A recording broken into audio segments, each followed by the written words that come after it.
A pregnant, abandoned wife inherited a $100 billion real estate empire days after her husband kicked her out to marry his mistress, but what she did shocked them in ways nobody could have predicted. Victoria Hayes stood on the rain-soaked steps of the mansion she'd called home for 6 years, her hands trembling as they cradled her swollen belly. But her husband, Daniel Hayes, the man who'd promised her forever, had just thrown her suitcase onto the wet pavement and declared his love for another woman. The inheritance letter tucked inside her coat pocket, still sealed, still unread, had arrived that very morning from an attorney representing a grandmother she'd never known existed, but Victoria hadn't opened it because she'd been too devastated by the eviction notice Daniel's lawyer had served alongside his mistress's smug smile. Within 72 hours, this broken woman would transform from a homeless, penniless reject into the owner of the largest real estate portfolio on the eastern seaboard. But the revenge she would orchestrate wouldn't involve lawsuits or public humiliation. The mistress who'd stolen her husband believed she'd won the ultimate prize, but she had no idea that the poor, pathetic wife she'd mocked was about to become her landlord, her boss, and the architect of a downfall so perfectly orchestrated it would make headlines from New York to Los Angeles. Daniel Hayes thought he'd traded up when he chose a younger, child-free woman over his pregnant wife. But would he still feel victorious when he discovered that every building his new fiancée lived in, every office his company operated from, and every investment property he'd ever envied now belonged to the woman he'd abandoned? Victoria's grandmother had built an empire in secret, waiting for the perfect heir to emerge. But why had she chosen a granddaughter she'd never met? And what clause in the inheritance would force Victoria to make an impossible choice between justice and mercy? The abandoned wife held ultimate power over the two people who'd destroyed her life. But would she use that power to crush them completely? Or would her discovery of the real reason behind her husband's betrayal change everything she thought she knew about love, loyalty, and the true meaning of family? The story. The rain hammered against Victoria Hayes's face with the kind of violence that matched the destruction of her life. But she barely felt it because the physical cold was nothing compared to the ice that had formed around her heart in the past 3 hours. She'd woken that morning to breakfast in bed, Daniel's supposed apology for working late all week, but by noon she was standing on the street with one suitcase, her phone, and the clothes on her back while a moving truck removed every trace of her existence from their home. The pregnancy test she'd taken 8 weeks ago had promised to fix everything, but instead it had accelerated the ending Daniel had apparently been planning for months. 6 years of marriage, 3 years of trying for a baby, and countless nights of reassuring him that she didn't care about his family's disapproval of her common background had culminated in this abandonment while carrying his child. Victoria's fingers found the letter in her coat pocket again, but she still couldn't bring herself to open it because processing one catastrophic life change at a time was all her mind could handle. The return address read, Whitmore and Associates, Attorneys at Law, and the sender was listed as Estate of Marguerite Whitmore, but Victoria had no idea who Marguerite Whitmore was or why her estate would be contacting someone who'd grown up in foster care with no known family connections. Her phone buzzed with a text message, but Victoria's heart sank when she saw it was from Cassandra Reeves, the woman who'd been her husband's business associate for the past 8 months. The message contained a single photo, Cassandra and Daniel together in what appeared to be Victoria's former bedroom, but the bed had already been changed to white silk sheets, Cassandra's preference apparently, and Daniel's arm was wrapped around her waist with the casual ownership of someone who'd already moved in. The caption read, "Thanks for warming up the house for me. Don't worry, I'll take good care of your husband." Victoria's thumb hovered over the delete button, but something stopped her because she realized she needed to remember this moment. needed to document the exact depth of cruelty these two people were capable of inflicting. She took a screenshot, but then her stomach churned with a nausea that had nothing to do with morning sickness and everything to do with the realization that she'd been played for a fool. The lawyer's letter suddenly felt heavy in her pocket, but Victoria decided that standing in the rain processing betrayal was accomplishing nothing, so she grabbed her suitcase and headed toward the only place she could think of, the public library 3 blocks away, where she could at least get warm and dry while figuring out her next move. Inside the library's bathroom, Victoria changed into dry clothes and studied her reflection in the mirror, but the woman staring back looked like a stranger with hollow eyes and skin so pale it appeared translucent. At 28 years old, she was supposed to be entering the prime of her life, but instead she looked like someone who'd aged a decade overnight. Her hands shook as she finally opened the letter, but what she read made her legs give out, forcing her to sit on the closed toilet lid to process the impossible words printed on heavy cream cardstock. Dear Ms. Victoria Hayes, née Victoria Ann Whitmore, we represent the estate of your maternal grandmother, Marguerite Eleanor Whitmore, who passed away on October 15th. As her sole surviving heir, you are entitled to inherit her complete estate, valued at approximately $100 billion. This includes, but is not limited to, the Whitmore Real Estate Holdings, a portfolio of 847 commercial and residential properties across 17 states, as well as various investments, trusts, and subsidiary companies. We understand this news may come as a shock, but your grandmother had been searching for you since your mother's death in 1998. Unfortunately, the foster care system's privacy protocols prevented us from locating you until you turned 18, and your records became partially accessible. Your recent marriage license, filed under your birth name, finally allowed us to confirm your identity. Your grandmother left specific instructions that you were not to be contacted until her passing, but she has been monitoring your welfare from a distance for the past decade. She wanted you to build your own life before receiving this inheritance, believing that true character reveals itself through adversity. Please contact our office at your earliest convenience to begin the inheritance process. Time-sensitive decisions regarding the estate require your immediate attention.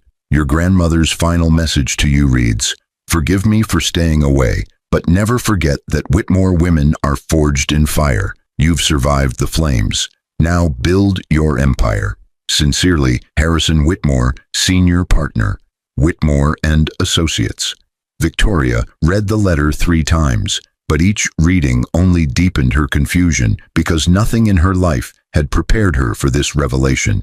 Her mother had died when Victoria was 7, but she'd been told it was a car accident and that she had no other family, no safety net, no one to turn to when social services came to take her away. The name Whitmore sparked something in her memory, but it took several minutes of mental searching before she connected it to the legendary real estate developer whose buildings dominated skylines across the country. Marguerite Whitmore was a business icon, a woman who'd turned a single apartment building into an empire worth more than most countries' GDP. But the idea that this titan of industry was Victoria's grandmother seemed impossible. Her phone buzzed again, but this time it was a call from an unknown number with a Manhattan area code. Victoria hesitated, but then answered because she had nothing left to lose. "Ms. Hayes, this is Harrison Whitmore. I'm calling to confirm that you received our letter and to express my deepest condolences, both for the loss of your grandmother and for the domestic situation you're currently facing." Victoria's voice came out rough and suspicious. "How do you know about my domestic situation?" "Your grandmother employed a private security team to ensure your safety," Harrison explained, his tone professionally neutral but tinged with something that might have been sympathy. "They've been monitoring from a respectful distance for years, but when they observed your husband's attorney serving you with eviction papers this morning, they contacted me immediately. Marguerite left very specific instructions about protecting you during vulnerable moments. The revelation that she'd been watched for years should have felt invasive, but instead Victoria felt a strange comfort in knowing that someone had cared enough to ensure she was safe, even from a distance. "I don't understand any of this," Victoria admitted, her free hand moving protectively to her belly. "Why didn't she contact me? Why did she let me struggle through foster care, through college debt, through—" Her voice broke, but she forced herself to continue. "Through everything." Harrison was quiet for a moment, but when he spoke, his words carried the weight of someone who'd known Marguerite Whitmore personally. "Your grandmother believed that hardship builds character, but she also knew that revealing herself too early would have made you a target. There are people who would have used you to get to her, people who would have destroyed you to hurt her empire. She protected you the only way she knew how, by staying away while ensuring you were never truly alone." Victoria wanted to be angry about this, but she was too emotionally exhausted to summon righteous indignation, so instead she asked the practical question that would determine her immediate future. "What happens now?" "Now you come to Manhattan," Harrison said firmly. "We have an apartment ready for you in one of your buildings, the Whitmore Tower penthouse actually, and tomorrow morning we'll begin the inheritance process. But first, we need to discuss something time-sensitive regarding one of your properties." Victoria almost laughed at the absurdity of "one of your properties," but she managed to keep her voice steady. "What property?" "The Meridian Towers on Park Avenue," Harrison replied, but there was something careful in his tone that made Victoria's instincts prickle. "It's a luxury residential complex with 50 units, but it also happens to be where your husband's company, Heir Capital, leases their office space on the entire 10th floor. Additionally, the penthouse apartment that your husband's companion, Ms. Cassandra Reeves, resides in, also your property." The revelation hit Victoria like a physical blow, but this time it was accompanied by something she hadn't felt in hours, a spark of power. "You're telling me I'm their landlord?" "As of 4 days ago, when your grandmother passed and the estate transferred to your name, yes," Harrison confirmed. "Both leases are up for renewal in 60 days, but more importantly, there's a clause in the Meridian Towers commercial lease that allows the property owner to terminate with 30 days' notice if the tenant is found to have engaged in fraudulent business practices." Victoria's mind raced ahead, but she forced herself to slow down and think strategically rather than emotionally. "And has Heir Capital engaged in fraudulent business practices?"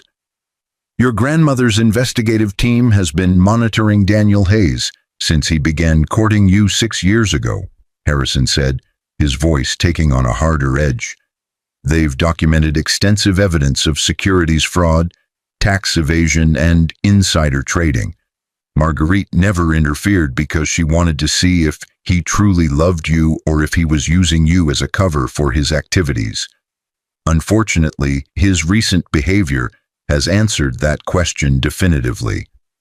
The pieces were falling into place, but Victoria still struggled to comprehend the scope of what she was hearing.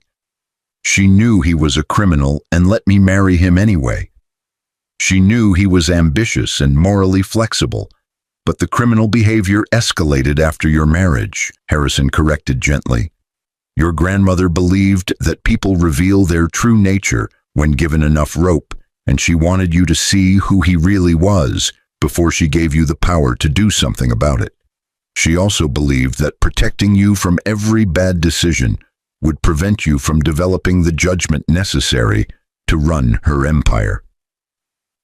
Victoria closed her eyes and leaned against the cold bathroom tile, but her mind was already shifting from victim to strategist because survival had always required her to adapt quickly to changing circumstances. "What would you recommend I do about the leases?" "That's entirely your decision," Harrison said, but there was approval in his tone that suggested he already knew which path she'd choose. However, I should mention that Hayes Capital owes approximately $2.3 million in back rent due to accounting errors that have been overlooked by the previous property management company, a company that coincidentally received kickbacks from Mr. Hayes for their leniency. The bathroom door opened and a librarian poked her head in, but Victoria waved her away and mouthed an apology because this conversation was too important to interrupt. "How soon can I get to Manhattan?" "There's a car waiting outside the library," Harrison replied smoothly. "Your grandmother's security team has been shadowing you since you left your former residence, but they'll make themselves known now that you're aware of their presence. They'll ensure you arrive safely, and I'll meet you at the penthouse this evening to begin reviewing your inheritance in detail." Victoria ended the call and stared at her reflection again, but this time she saw something different. Not a broken, abandoned woman, but someone who'd been forged in fire and was about to rise from the ashes with the power to reshape her entire world. The ride to Manhattan took 3 hours, but Victoria spent every minute of it reading through documents that Harrison had sent to her phone, property portfolios, financial statements, and detailed reports on Daniel Hayes's criminal activities that made her realize just how thoroughly she'd been deceived. The man she'd married presented himself as a moderately successful investment banker, but in reality, he was running a Ponzi scheme that had defrauded dozens of elderly investors out of their retirement savings. Cassandra Reeves featured prominently in the reports, but not just as Daniel's mistress. She was his partner in crime, the one who recruited wealthy victims through her social connections and convinced them to invest in Daniel's fake hedge fund. Their affair had started as a business arrangement, but somewhere along the way it had evolved into something personal, though the reports suggested that even their relationship was transactional rather than romantic. The Whitmore Tower penthouse took Victoria's breath away, but not because of its obvious luxury. The floor-to-ceiling windows overlooking Central Park, the marble floors, or the art collection that probably cost more than most people earned in a lifetime. What struck her was the feeling that she'd finally arrived somewhere she belonged, that the years of foster homes and cramped apartments and making do with less had been preparation for this moment. Harrison Whitmore turned out to be a distinguished man in his 60s with silver hair and the kind of face that had seen everything but still managed to find humanity in the world. He greeted Victoria with a warm handshake and a genuine smile, but then he got straight to business because time was apparently of the essence. "Your grandmother's will includes several unusual clauses," Harrison explained as they sat in the penthouse library with contracts spread across the massive oak desk. "The first is that you must take active control of the empire within 30 days, meaning you can't simply hire managers and disappear. She believed that leadership requires presence, requires making difficult decisions personally rather than delegating them to others." Victoria nodded, but her hands moved protectively to her belly again because she was acutely aware that she was making decisions not just for herself, but for her unborn child. "What other clauses?" "The second is more philosophical," Harrison said carefully. "Marguerite believed that true character reveals itself through how we treat those who've wronged us when we have the power to destroy them. She's left you complete control over the Meridian Towers property, but she's also included a challenge.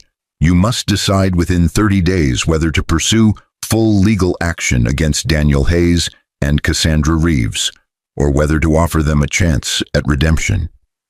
The idea of offering redemption to the two people who destroyed her life made Victoria's blood boil, but she forced herself to listen rather than react emotionally. "If you choose prosecution, your grandmother's legal team will ensure they face the full consequences of their actions, likely 20 to 30 years in federal prison," Harrison continued. "But if you choose redemption, you'll offer them an alternative. They work off their debt to society by managing a Whitmore property in one of the economically depressed areas your grandmother identified, for revitalization, using their business skills to rebuild communities rather than defraud investors. Victoria laughed, but it was a bitter sound that held no humor. You're asking me to reward them for destroying my life? No, Harrison said firmly, leaning forward with an intensity that commanded attention. I'm telling you that your grandmother believed the measure of a person's strength isn't how they crush their enemies, but how they transform their enemies into something better. She built her empire by taking broken people and broken places and making them whole again, and she wants to know if you have the same capacity for transformation. The challenge hung in the air, but Victoria wasn't ready to answer it yet because she needed time to process everything that had happened in the past 12 hours. Can I have a few days to decide? You have 30 days, Harrison confirmed, but there are immediate decisions that need to be made regarding the Meridian Towers leases and the back rent owed by Hayes Capital. Those decisions will determine whether Mr. Hayes and Ms. Reeves even have the resources to survive long enough for you to decide their ultimate fate. Victoria stood and walked to the windows, but her eyes didn't see the glittering Manhattan skyline because her mind was traveling back through 6 years of marriage, searching for signs she'd missed, moments when she should have known something was wrong. The late nights Daniel claimed were work meetings, but now she understood were criminal conspiracies. The expensive gifts he'd given Cassandra, but now she realized were purchased with stolen money. The way he'd discouraged Victoria from pursuing her career in architecture, but now she saw was because he needed her dependent and controllable. The baby moved inside her, but the flutter of life against her ribs reminded Victoria that this wasn't just about revenge or justice. It was about building a future for the child who would inherit this empire one day. What example did she want to set? What values did she want to pass down? Was her grandmother right that true strength came from transformation rather than destruction? Tell me about the revitalization properties, Victoria said suddenly, turning back to Harrison with a decision forming in her mind. What communities did my grandmother identify? Harrison's eyes lit up with approval, but he maintained his professional demeanor as he pulled up files on his tablet. There are 7 properties in different cities: Detroit, Cleveland, Baltimore, Memphis, and 3 others, all in neighborhoods that have been devastated by economic decline, crime, and abandonment. Your grandmother purchased these properties over the past decade, but she waited to begin redevelopment because she wanted her heir to oversee the projects personally. Victoria studied the photos and reports, but what struck her was the humanity in her grandmother's vision, because these weren't just investment properties. They were communities that needed hope, families that needed opportunity, children who needed to see that transformation was possible. An idea began to form in her mind, but it was audacious enough that she hesitated before speaking it aloud. What if we gave Daniel and Cassandra a choice? They can either face prosecution and lose everything, or they can move to one of these communities and spend the next 5 years managing the redevelopment project. They'd live in modest housing, earn a modest salary, and every dollar they generate beyond covering costs goes to compensating their fraud victims. Harrison was quiet for a long moment, but then he smiled in a way that suggested Victoria had just passed some kind of test. That's exactly the kind of solution your grandmother would have proposed. But you realize they'll probably choose prison over what they'll perceive as poverty and humiliation. Then they'll go to prison, Victoria said simply. But they deserve the chance to prove they're capable of something better than fraud and betrayal. If they choose redemption, then maybe there's hope for them. If they choose to maintain their pride and face prosecution, then they've chosen their own fate. The next morning, Victoria wore one of the designer suits she found in the penthouse closet. Her grandmother had apparently anticipated her size perfectly and walked into the Whitmore and Associates conference room with Harrison at her side, but every eye in the room belonged to someone whose life she now controlled. Daniel Hayes sat at the far end of the conference table in his expensive suit, but his face had gone pale when he'd been summoned to this meeting and seen Victoria walking in as the owner rather than the victim. Cassandra Reeves was beside him, but her usual confidence had evaporated when she realized that the woman she'd mocked was now her landlord, her judge, and the person who controlled her future. "Good morning," Victoria said calmly, taking her seat at the head of the table with a composure she didn't entirely feel, but had learned to project during years of survival. "I'm sure you're both confused about why you're here, so let me clarify. I'm Victoria Whitmore, sole heir to the Whitmore real estate empire, and as of 4 days ago, I own this building, your apartment, Daniel's office space, and approximately 846 other properties worth $100 billion. Daniel's face cycled through shock, disbelief, and then something that might have been calculation, because even in this moment, he was looking for an angle to exploit. "This is some kind of joke. Victoria grew up in foster care. She doesn't have family money. My grandmother kept her distance for my own protection," Victoria explained, her voice steady despite the urge to scream at him about the betrayal, about the pregnancy he'd dismissed, about the 6 years she'd wasted on someone incapable of real love. "But she kept detailed records of your activities, Daniel. Your Ponzi scheme, your tax evasion, your securities fraud, all documented with enough evidence to guarantee lengthy prison sentences for both of you." Cassandra leaned forward, but her usual seductive confidence had been replaced by naked fear. "You can't prove any of that." Harrison slid folders across the table, but the contents spoke for themselves. Bank records, recorded phone calls, email correspondence, testimony from witnesses who'd agreed to cooperate in exchange for immunity. "Actually, we can prove all of it," he said mildly. "The question isn't whether you're guilty, that's already established, but what Ms. Whitmore chooses to do about it." Victoria watched them process this information, but she felt none of the satisfaction she'd expected from seeing them squirm, because revenge was turning out to be a hollow emotion that didn't heal the wounds they'd inflicted.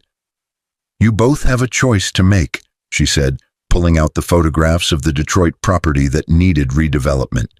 "Option 1, I turn all this evidence over to the FBI, you're both arrested within hours, and you spend the next 20 to 30 years in federal prison while your victims lose everything."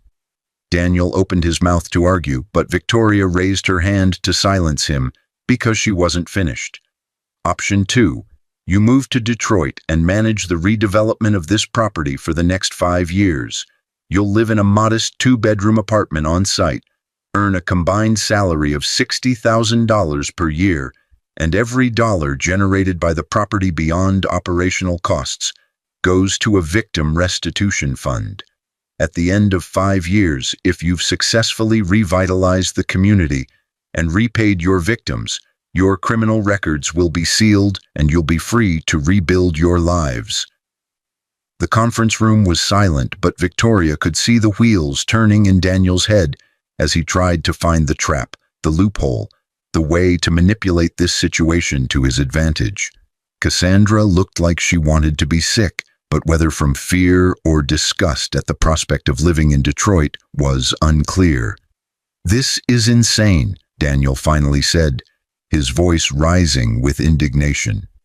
"You can't force us to become some kind of poverty wage property managers. That's not justice. That's revenge disguised as redemption." "No, prison is justice," Victoria corrected coldly. "This is mercy, though I'm not sure either of you deserve it. But my grandmother believed that people are capable of change if given the right motivation, and I'm honoring her legacy by offering you this choice. You have 72 hours to decide." Cassandra found her voice, but it came out small and uncertain in a way Victoria had never heard before. "What about us? Our relationship? Are we supposed to just Work together in some terrible neighborhood and pretend everything's fine? Victoria's expression hardened, but she maintained her composure because losing control now would undermine everything she was trying to accomplish. That's between the two of you to figure out. You wanted each other badly enough to destroy my life, so now you get to discover if that connection survives when you're not living in luxury built on stolen money and betrayal. Maybe you'll realize you were never really in love. You were just two people who enjoyed hurting others together. She stood to leave, but Daniel called out with a desperation that was new and unsettling. "Victoria, wait. I know I hurt you. I know what I did was unforgivable. But the baby, that's my child too. Don't I have rights?" The question stopped Victoria in her tracks, but when she turned back, her eyes were hard with a resolve that came from months of preparation she hadn't known she was doing. "You kicked me out while I was pregnant. You called this baby a complication you didn't need. You forfeited your parental rights the moment you chose your mistress and your crimes over your family. If you choose redemption, if you spend the next 5 years proving you're capable of caring about something other than yourself, then maybe I'll reconsider allowing you supervised visitation. But that decision is years away and entirely dependent on whether you become the kind of person worthy of knowing this child." Harrison escorted Victoria out of the conference room, but she could feel Daniel's and Cassandra's eyes boring into her back with a mixture of rage, fear, and something that might have been grudging respect because she'd just demonstrated a power they'd never imagined she possessed. In the elevator, Victoria's composure finally cracked, but Harrison handed her a handkerchief without comment because he understood that strength didn't mean never breaking. It meant breaking in private and rebuilding yourself before anyone else saw the cracks. "Your grandmother would be proud," Harrison said quietly as they descended toward the lobby, "not because you're destroying them, but because you're giving them a chance to become something better while still ensuring they face consequences for their actions." Victoria dabbed at her eyes, but her voice was steady when she spoke. "I need to know something. Did my grandmother ever forgive the people who wronged her?" Harrison was quiet for a moment, but then he shared a story that Victoria suspected was meant to guide her through the difficult days ahead. Marguerite built her empire from nothing after her husband stole her first property development and left her bankrupt while pregnant with your mother.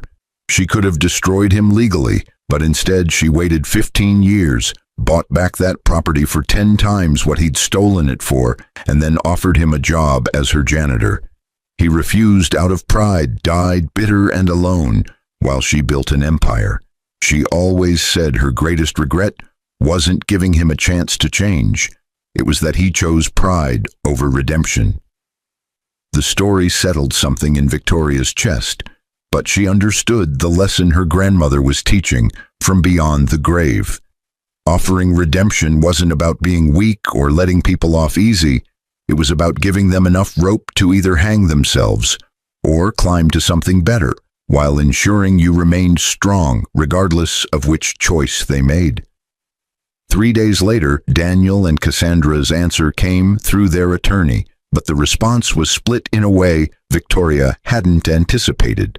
Cassandra chose redemption, but Daniel chose prison because he couldn't stomach the idea of living in poverty under Victoria's control, even if it meant avoiding decades behind bars.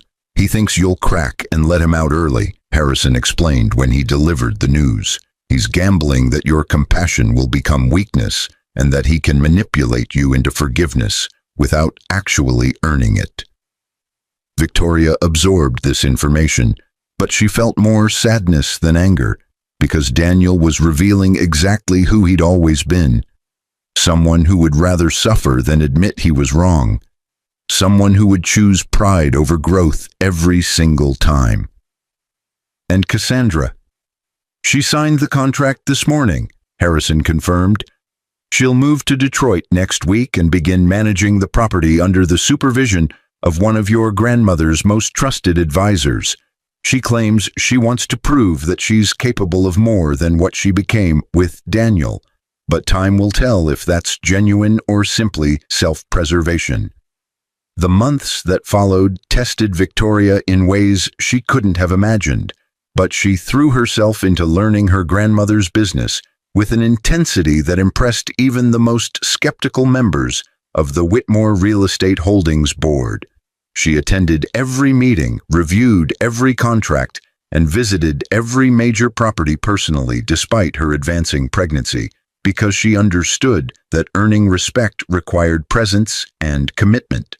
The Detroit project became her obsession, but not because Cassandra was there, because it represented everything her grandmother had believed about the power of transformation. Victoria visited monthly, walking through neighborhoods that had been abandoned and forgotten, talking to residents who'd lost hope, meeting with community leaders who were desperate for investment, but skeptical that a wealthy developer would actually follow through. Cassandra's transformation was gradual, but Victoria watched it happen through monthly reports and quarterly site visits.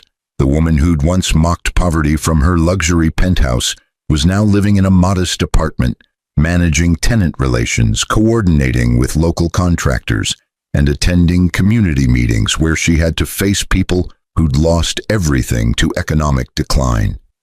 During Victoria's 6th-month visit, she and Cassandra stood in the construction site of what would become a community center, but the conversation that followed was nothing like what Victoria had expected. "I owe you an apology that words can't adequately express," Cassandra said, her designer clothes replaced by practical work attire covered in construction dust. "What I did to you was cruel and inexcusable, driven by jealousy and a complete lack of moral foundation. Being here, seeing what real struggle looks like, has made me realize how much damage I caused chasing superficial status." Victoria studied the other woman, but she saw genuine remorse rather than manipulation, because Cassandra's eyes had lost the calculating edge that had once defined her. "Do you miss your old life?" "Every single day," Cassandra admitted honestly, "but I also hate who I was in that life. I destroyed people, including myself, chasing things that never mattered. This work, this community, the people I'm helping, it's the first time I've ever done something that actually means something beyond my own gratification." The conversation didn't heal the wounds Cassandra had inflicted, but it suggested that redemption might actually be possible for people who genuinely wanted to change.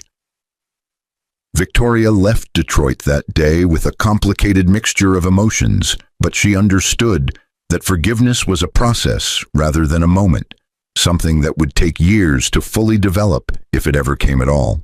Daniel's story took a darker turn, but Victoria refused to let his choices dictate her emotional state. He was convicted on multiple counts of fraud and sentenced to 25 years in federal prison. But even from behind bars, he sent letters demanding to be part of his child's life, claiming that his imprisonment was Victoria's fault for not accepting his apology and letting him walk free. Victoria never responded to the letters, but she kept them in a file her child could read someday, when they were old enough to understand that some people choose destruction over redemption and that their choices don't define the people they hurt. Her daughter was born on a snowy December morning, but Victoria held the tiny, perfect baby and whispered promises about the empire they would build together, about the values they would uphold, about the legacy of transformation, rather than destruction that defined the Whitmore name. The Detroit project became a stunning success over the next 4 years, but Victoria credited Cassandra's management for much of that success because the other woman had proven capable of genuine change when given the right motivation and support. The neighborhood transformed from abandoned buildings and crime-ridden streets into a thriving community with affordable housing, local businesses, and opportunities for residents who'd been forgotten by every other developer. When Cassandra's 5-year term ended, Victoria offered her a choice: take the completion of her contract and walk away, or stay and continue managing the property as a paid employee with market rate compensation and the respect she'd earned through demonstrated commitment. Cassandra chose to stay, but she did it knowing that Victoria's trust had been earned rather than given, and that redemption was an ongoing process rather than a destination. The Whitmore real estate empire grew under Victoria's leadership, but she ran it according to her grandmother's principles, that buildings were about people rather than profit, that development should strengthen communities rather than displace them, that true wealth came from transformation rather than extraction. Years later, when her daughter was old enough to understand, Victoria took her to visit the Manhattan penthouse where everything had changed. But she also took her to Detroit to see what redemption looked like, to meet Cassandra and understand that people were capable of both terrible destruction and beautiful transformation. "Your great-grandmother built this empire from nothing," Victoria explained as they stood on the balcony overlooking Central Park. "But she taught me that real power isn't about crushing your enemies. It's about giving them the opportunity to become something better and building a life so magnificent that their approval becomes irrelevant." The girl looked up with eyes that held her mother's determination and her great-grandmother's fire. "What happened to Dad?" Victoria had been preparing for this question, but the answer was still complicated because Daniel had remained in prison, refusing every opportunity for early parole, because accepting those opportunities would have required admitting he was wrong, and his pride wouldn't allow that level of vulnerability. "He made choices," Victoria said carefully. "Not just the choice to betray us, but the choice to hold on to his anger and pride rather than becoming someone better. I gave him the same opportunity I gave Cassandra, the chance to transform his mistakes into meaning, but he chose to stay trapped in his own bitterness. That was his decision, not ours." The girl thought about this, but then she asked the question that mattered most. "Do you think people can really change?" Victoria smiled because the answer had become clear through years of watching Cassandra transform from the woman who destroyed her life into someone who dedicated herself to building communities and helping others. "I think people can change if they genuinely want to and if they're willing to do the hard work of becoming better. But I also think we can't force that change on them. We can only create the conditions where transformation becomes possible and then step back and let them choose." The Whitmore real estate empire continued to grow, but Victoria never forgot the lesson her grandmother had taught through absence and presence, through challenge and support, through the offer of redemption and the acceptance that not everyone would choose it. She built her legacy on the principle that true strength came from lifting others up rather than tearing them down, from offering second chances while maintaining boundaries, from transformation rather than destruction. And on quiet nights when her daughter was asleep and the city lights sparkled below, Victoria would stand at the window and whisper thanks to the grandmother she'd never met, but whose wisdom had given her not just an empire, but the tools to wield that power with grace, justice, and the kind of mercy that demanded accountability while still believing in the possibility of change. The pregnant, abandoned wife who'd been kicked out in the rain had become the architect of an empire. But more importantly, she'd become the kind of leader who understood that the truest measure of power wasn't how you destroyed your enemies. It was whether you gave them the opportunity to become something better, and whether you built a life so meaningful that their betrayal became nothing more than a footnote in a much larger story about resilience, redemption, and the transformative power of choosing grace over vengeance. 15 years had passed since that rain-soaked afternoon when Victoria Hayes had stood on the steps of her former home with nothing but a suitcase and an unopened letter, but the woman who now stood at the floor-to-ceiling windows of the Whitmore Tower penthouse bore only a surface resemblance to that broken, abandoned wife. She was 43 now, but the years had refined her rather than diminished her, transforming her from someone who survived adversity into someone who wielded power with the kind of wisdom that could only come from having once possessed nothing. Her daughter, Eleanor Marguerite Whitmore, named for the grandmother who'd orchestrated this entire transformation from beyond the grave, sat at the massive oak desk reviewing property acquisition proposals, but at 15 she already possessed the sharp analytical mind and compassionate heart that defined the Whitmore legacy. The girl had inherited Victoria's determination and Marguerite's strategic brilliance, but she'd also developed her own unique approach to leadership that combined technological innovation with traditional community-building principles. "Mom, we need to talk about the Chicago property," Eleanor said, looking up from her tablet with the serious expression she wore when discussing business matters. "The Tenants Association is requesting a meeting about rent increases, but their proposal actually makes financial sense if we're willing to accept lower short-term profits for long-term community stability." Victoria smiled because moments like these reminded her why she'd fought so hard to build something worth inheriting, but also because Eleanor instinctively understood the core principle that had defined Marguerite's empire, that buildings were about people first and profit second. "Show me the numbers." As they reviewed the proposal together, Victoria's mind drifted back through the 15 years that had transformed not just her life, but the lives of everyone connected to that fateful day when Daniel Hayes had kicked her out to marry his mistress. The story could have ended with simple revenge: Daniel in prison, Cassandra destroyed, Victoria triumphant.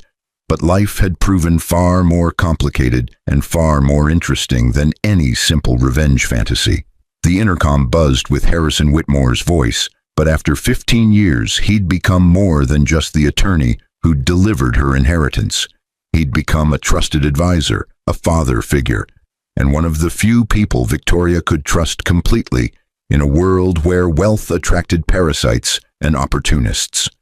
"Victoria, your 2 p.m. appointment is here. Shall I send them up?" Victoria glanced at Eleanor, but the girl's eyes had already lit up with understanding because she knew exactly who was arriving and why this meeting mattered. "Send them up, Harrison, and thank you." The elevator doors opened 5 minutes later, but the woman who stepped into the penthouse was almost unrecognizable from the calculating, cruel mistress who'd stolen Victoria's husband 15 years ago. Cassandra Reeves was 44 now, but the luxury and vanity that had once defined her had been replaced by the practical elegance of someone who'd learned to find beauty in purpose rather than appearance.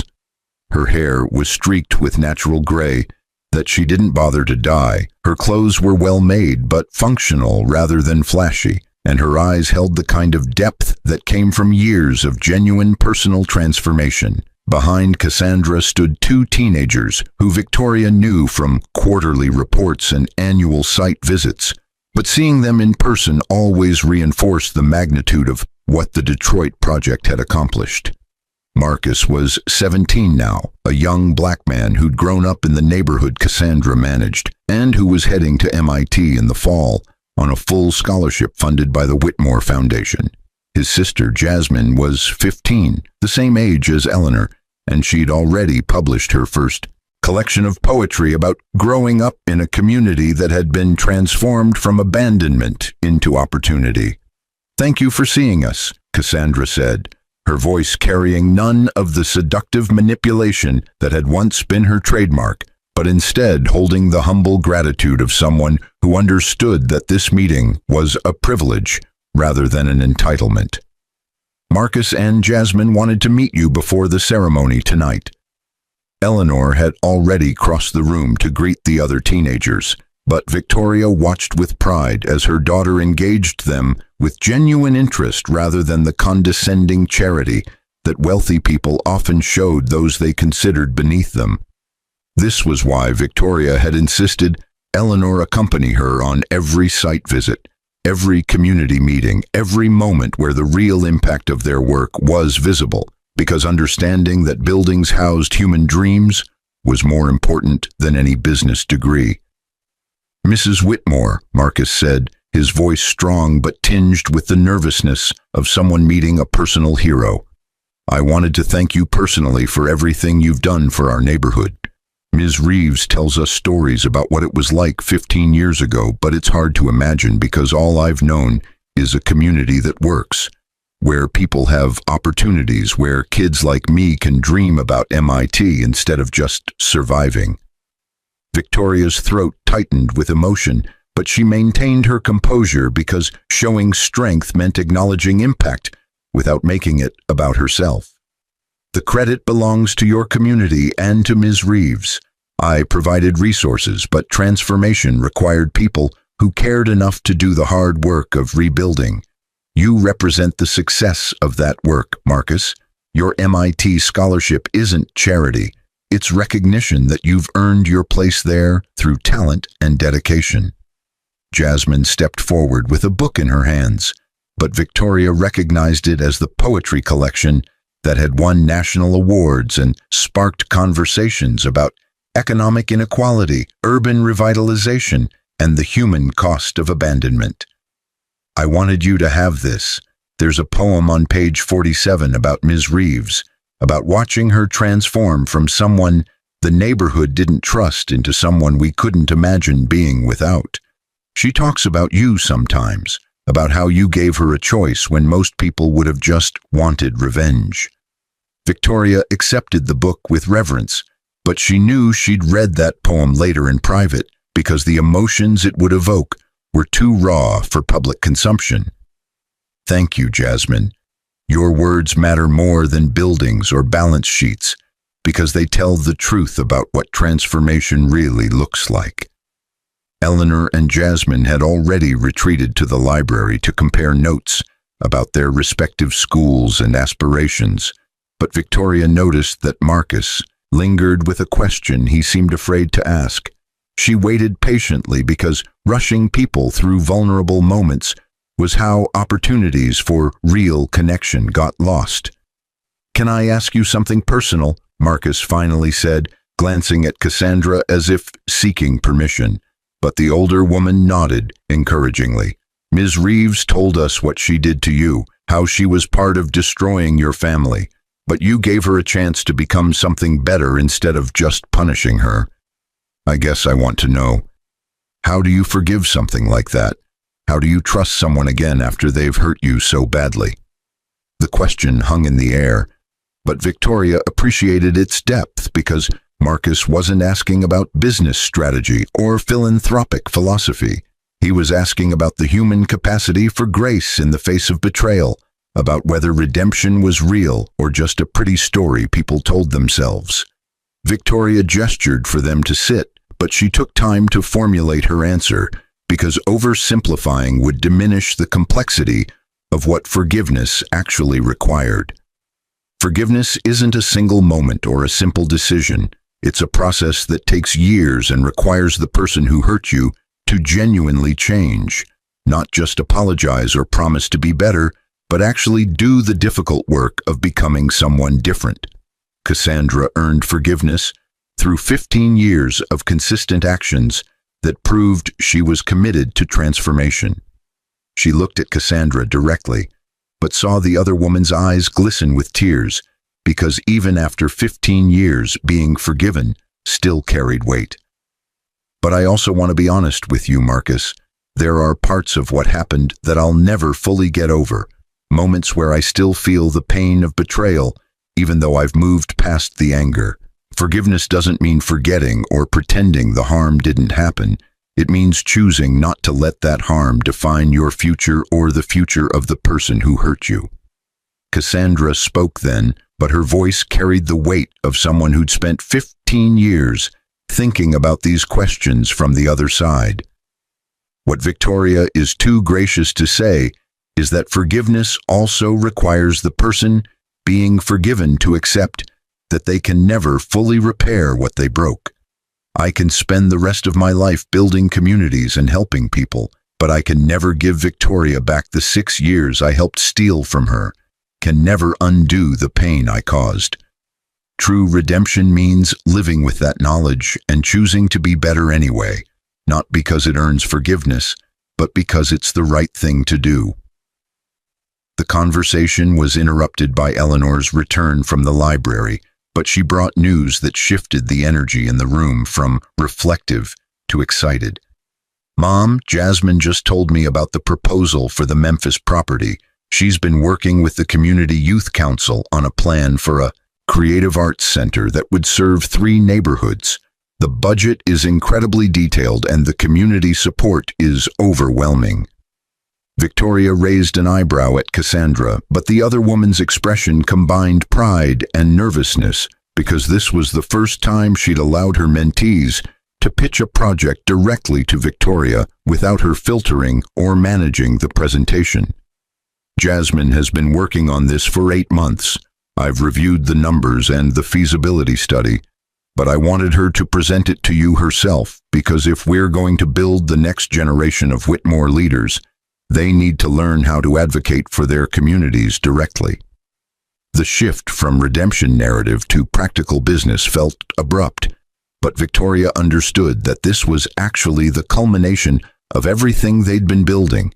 Young people who'd grown up in revitalized communities, now proposing to pay that transformation forward to other neighborhoods that needed hope and investment. Jasmine returned with Eleanor, but she carried herself with a confidence that reminded Victoria of her younger self before Daniel's betrayal had temporarily broken her spirit. The girl opened her tablet and began presenting a proposal that demonstrated sophisticated understanding of community development, financial sustainability, and cultural programming. The Memphis-Soulsville neighborhood has a rich musical history, but decades of economic disinvestment have left it without spaces where young people can develop their talents, Jasmine explained, her voice steady despite the magnitude of pitching to someone worth over $150 billion. "Our proposal creates a creative arts center that serves 500 youth annually, but it's designed to be financially sustainable through a combination of grant funding, earned income from recording studio rentals, and partnerships with local colleges." Victoria listened intently, but she also watched Cassandra's face and saw the mentor's pride in her student's presentation, the way someone who'd once destroyed lives for personal gain had transformed into someone who elevated others. This was what redemption actually looked like, not dramatic gestures or tearful apologies, but consistent daily choices to build rather than destroy, to empower rather than exploit. The presentation concluded with financial projections that impressed even Victoria's experienced eye, but she knew that the numbers were only part of the equation. The real question was whether this project would genuinely serve the community, or whether it would become another well-intentioned failure that did more harm than good. "Jasmine, this is exceptional work," Victoria said carefully, "but I need you to answer a hard question. How do you prevent this arts center from becoming a catalyst for gentrification that displaces the very community you're trying to serve?" The question was a test, but Jasmine didn't flinch because she'd clearly anticipated this concern and had developed thoughtful answers. "We've built anti-displacement protections into every aspect of the project. The center will be governed by a community board with binding decision-making authority, not just advisory power. We've established income-restricted housing requirements for any future development within a half-mile radius, and we've structured the programming to prioritize existing residents rather than attracting outside artists who would drive up costs." Victoria glanced at Eleanor, but her daughter's expression indicated she'd already reviewed these details and found them sound, so Victoria made a decision that felt both monumental and entirely natural. "I'll fund the Memphis project on one condition. You and Eleanor co-manage the development as part of a youth leadership initiative. You'll work with Cassandra and our development team, but the primary decision-making authority rests with you two, because if the Whitmore legacy is going to continue, it needs to be in the hands of people who understand that buildings are about people first." The room erupted with excitement. But Victoria held up her hand because there was more that needed to be said. This isn't charity or a gift. This is responsibility. You'll be accountable to the Memphis community, to our investors, and to the legacy my grandmother built. Failure isn't just disappointing. It's betraying people who desperately need this project to succeed. Are you ready for that pressure? Both teenagers nodded with the kind of seriousness that indicated they understood the magnitude of what was being offered, but also the weight of what was being asked.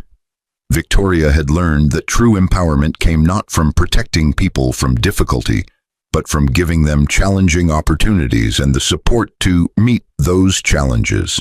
The afternoon continued with detailed discussions about timelines, budgets, and community engagement strategies. But eventually Cassandra needed to return to Detroit, and the teenagers had preparations for the evening ceremony.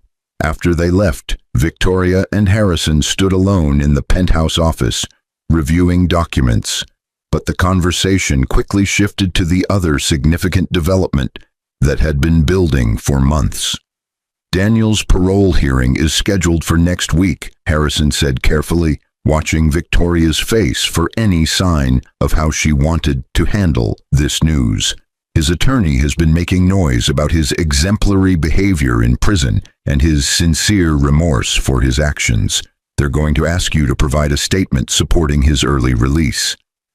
Victoria had known this moment was coming, but facing it still required her to dig deep into reserves of wisdom she'd spent 15 years cultivating. Daniel Hayes had served 15 years of his 25-year sentence, but unlike Cassandra, he'd spent that time maintaining his innocence, blaming Victoria for his imprisonment, and refusing every opportunity for genuine rehabilitation or personal growth. "What does Eleanor think?" Victoria asked, because her daughter's opinion mattered more than her own feelings when it came to decisions about the man who was biologically her father but had never chosen to be her parent.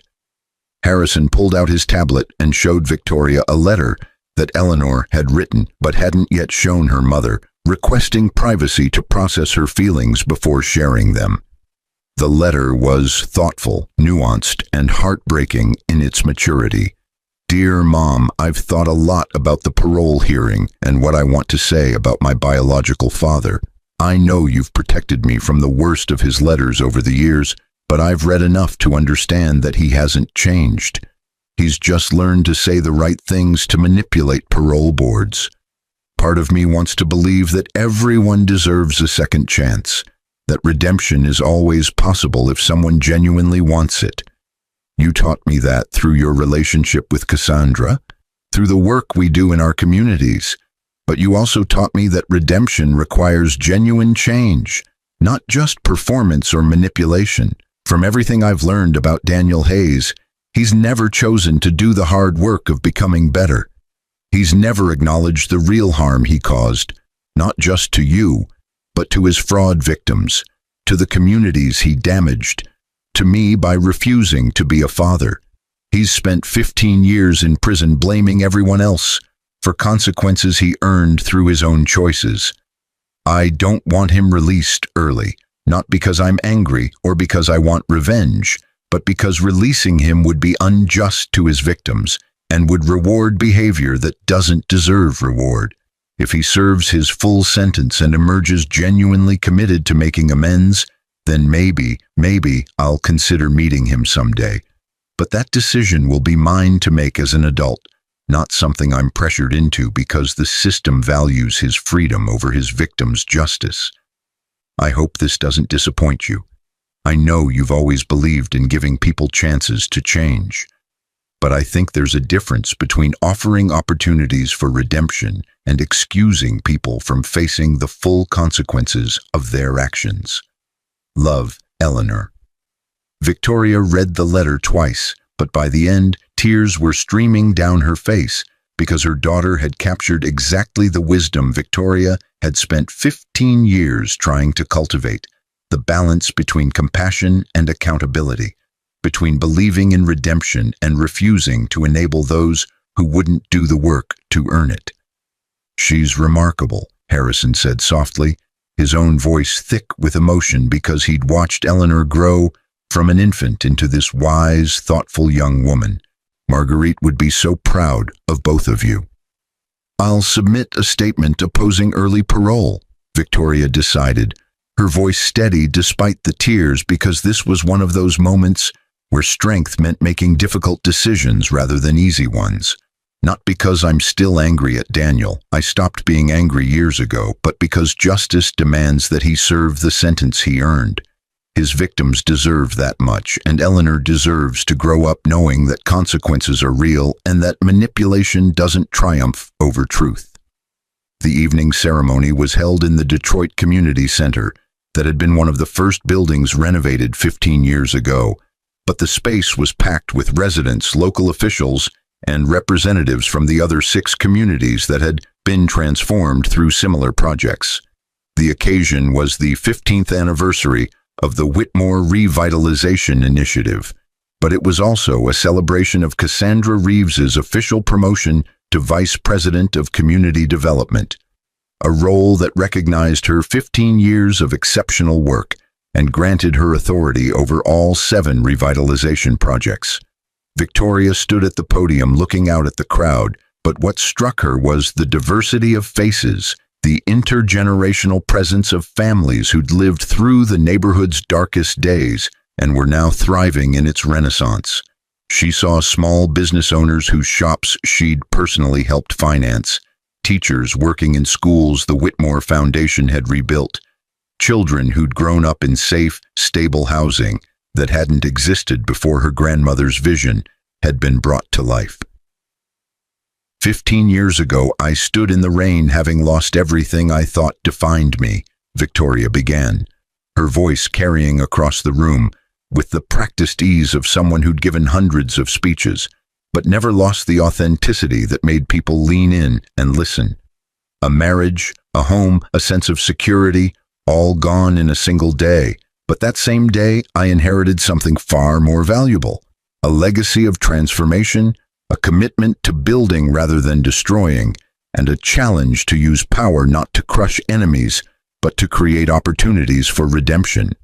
She gestured to Cassandra, but the other woman's face reflected 15 years of complex emotions, gratitude, remorse, pride, and the kind of hard-won peace that came from genuine transformation. Cassandra Reeves helped destroy my life.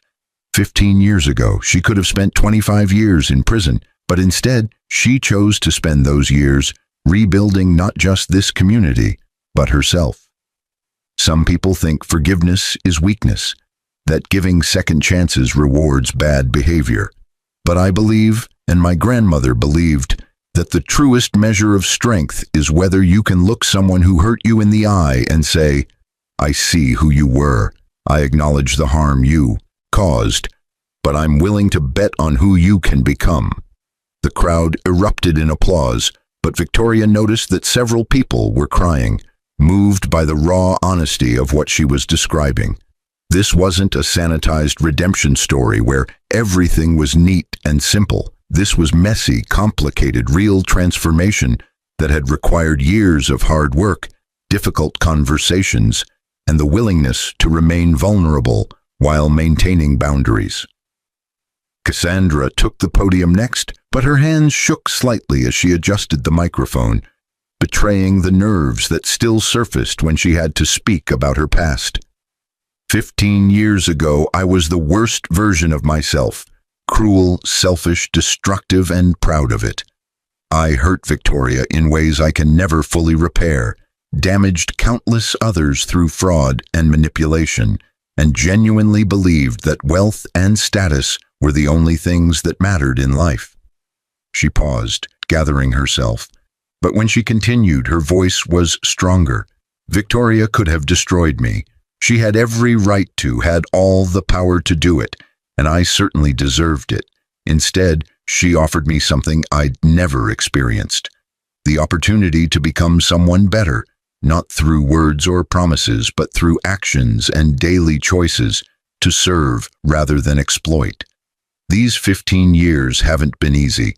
Living in modest circumstances while managing community development has been humbling in ways I needed but didn't always appreciate.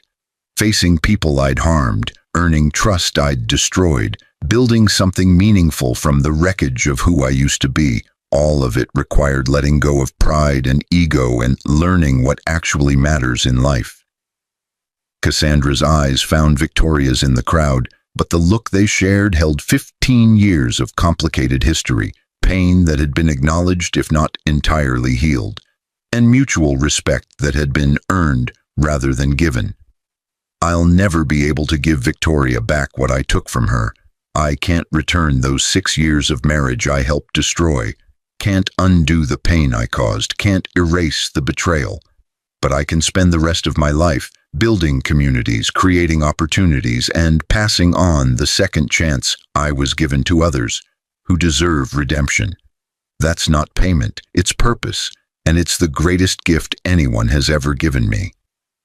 The ceremony continued with testimonials from community members whose lives had been transformed by the revitalization projects. But Victoria found herself reflecting on the question Marcus had asked earlier. How do you forgive something like that? The answer, she realized, wasn't simple or universal. It was personal, contextual, and required both parties to do difficult work over extended periods of time.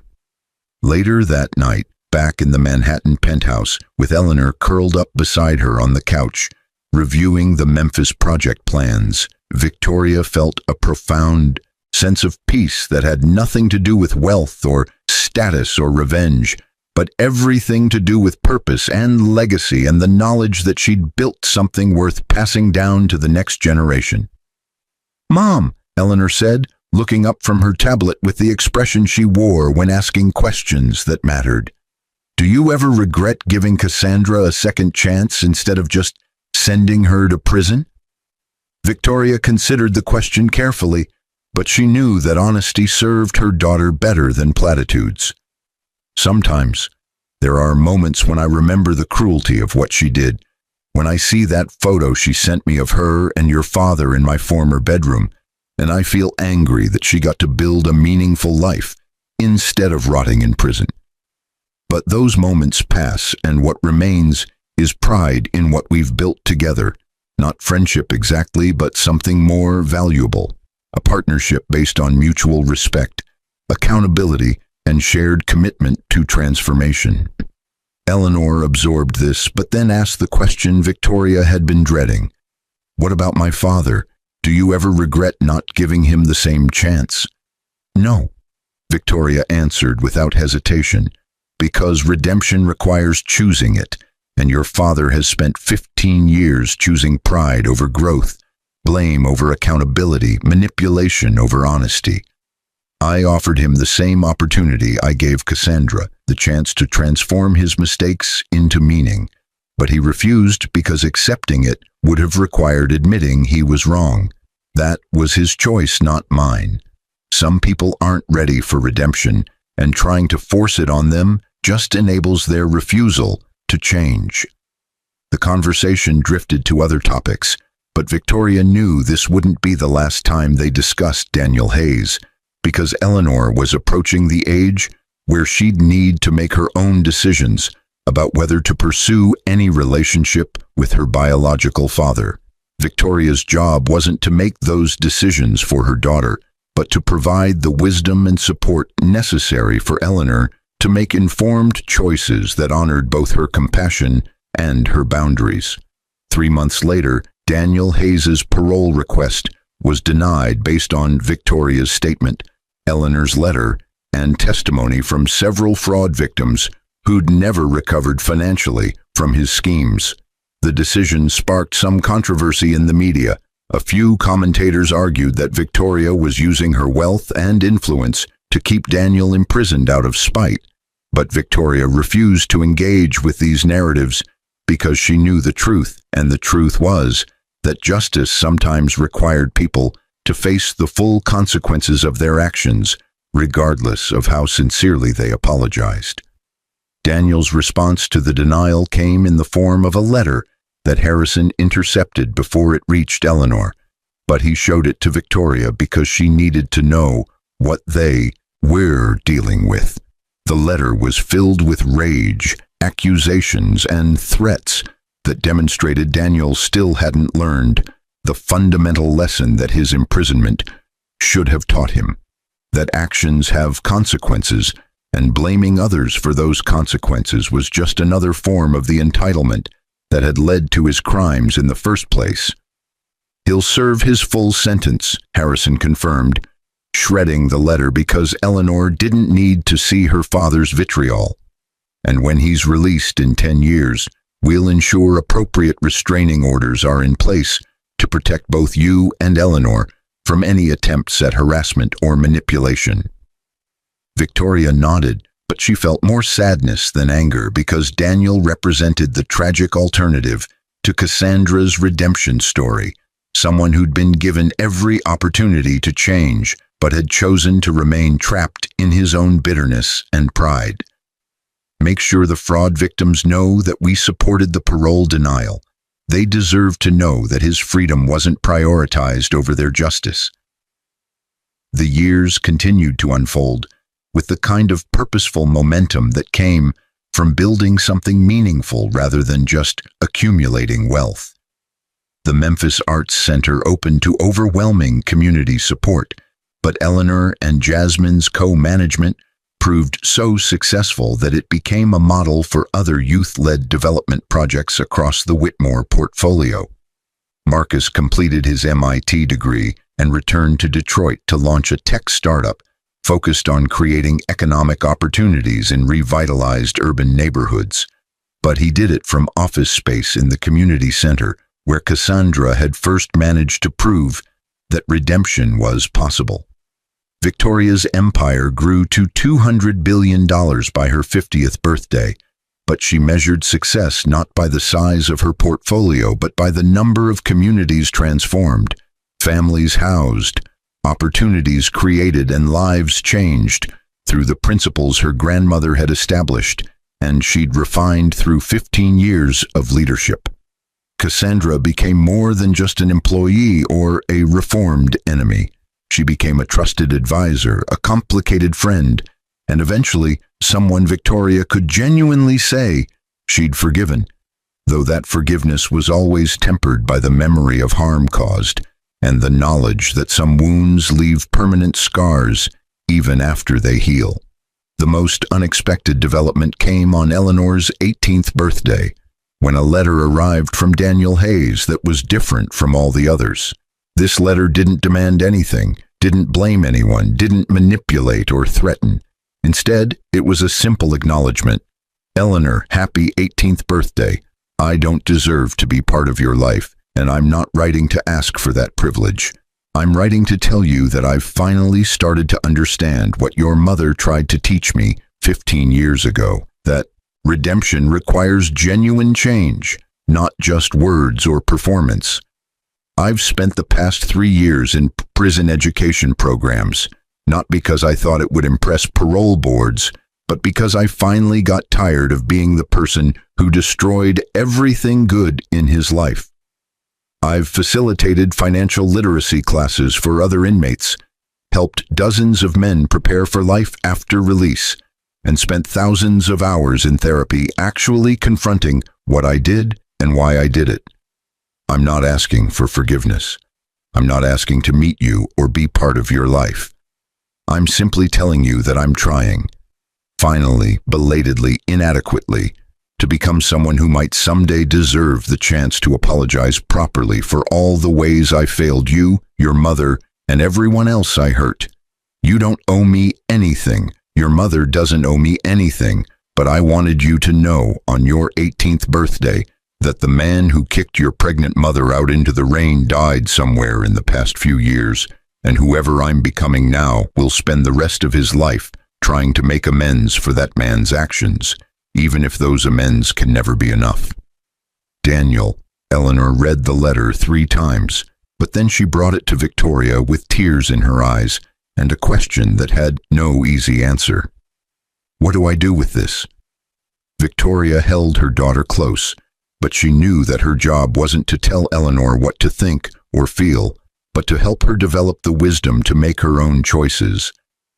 That's entirely up to you, sweetheart. This letter might represent genuine change, or it might be another manipulation. Only time will tell. But you're 18 now, an adult capable of making your own decisions about whether to respond, whether to open communication, whether to eventually meet him after his release. Whatever you choose, I'll support you. What would you do? Eleanor asked, seeking guidance without demanding it be prescribed. Victoria thought carefully, but then shared the wisdom 15 years had taught her. I'd be cautiously hopeful, but protect myself with boundaries. I'd acknowledge the letter, maybe even respond briefly, but I wouldn't rush into anything or make promises I wasn't ready to keep. And I'd remember that words are easy, but consistent actions over years are what prove whether change is real.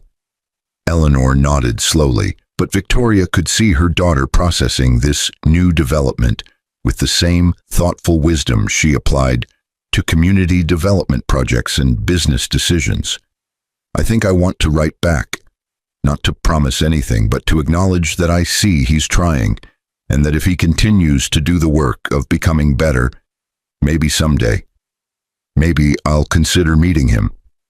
But that's years away and entirely dependent on whether his actions match his words.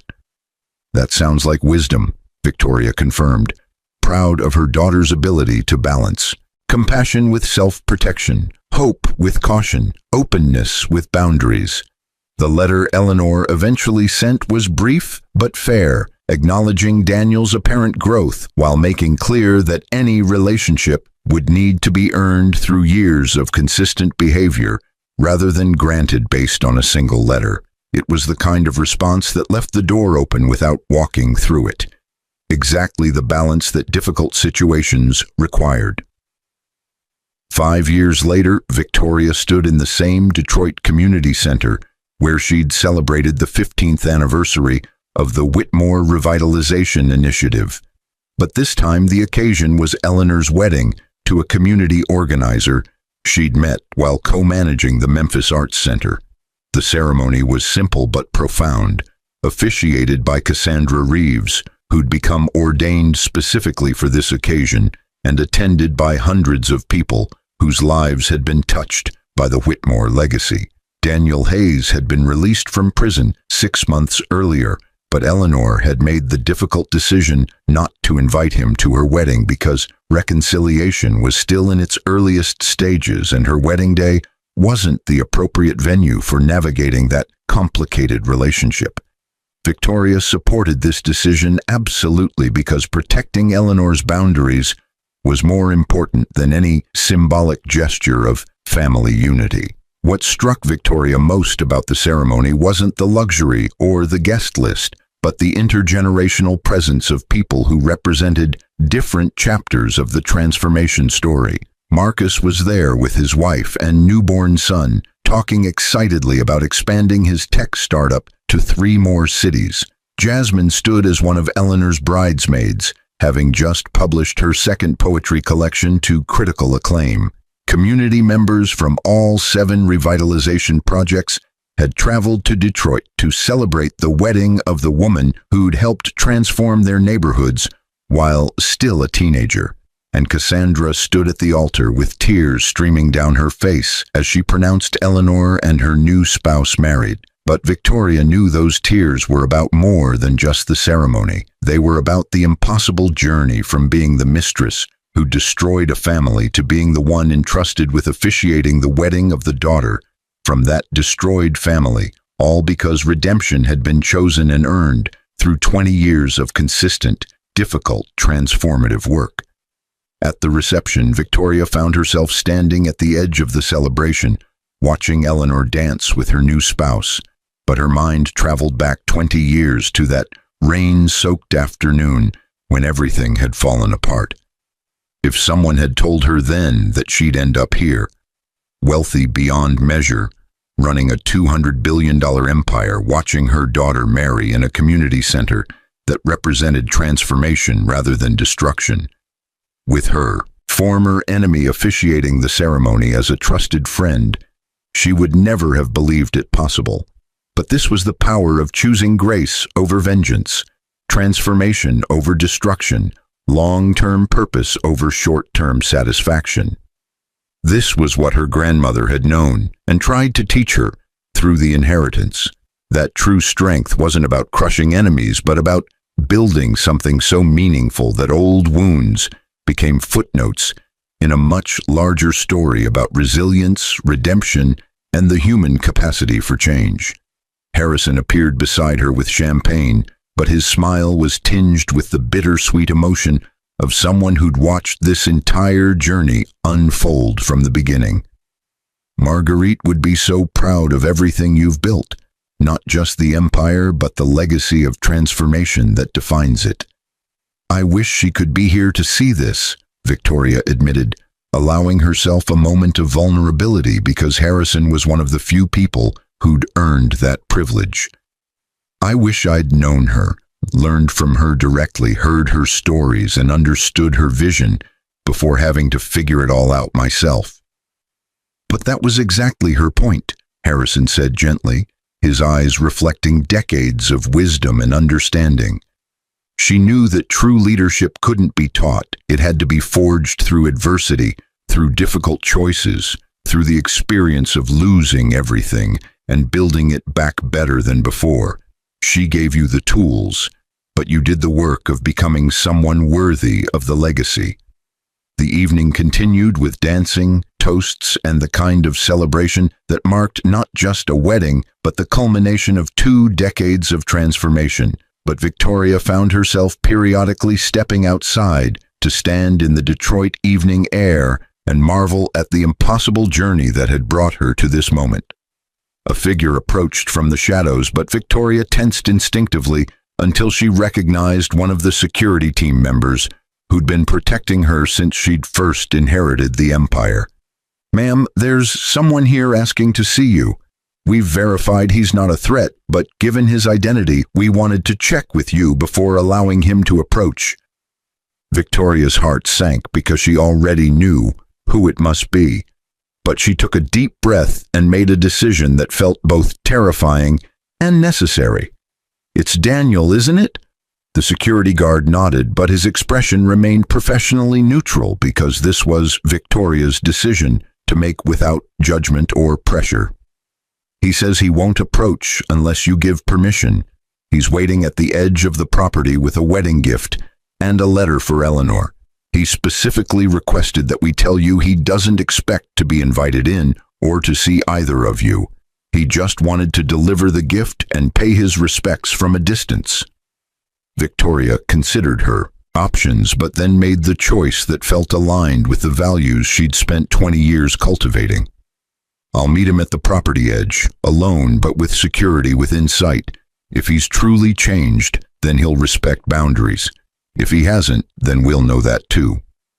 The walk to the property edge felt longer than it was, but Victoria used the time to center herself and remember that she was no longer the broken, abandoned woman Daniel had kicked out 20 years ago. She was Victoria Whitmore, heir to a $200 billion empire, mother to an exceptional daughter, and someone who'd built a legacy that would outlast any individual relationship.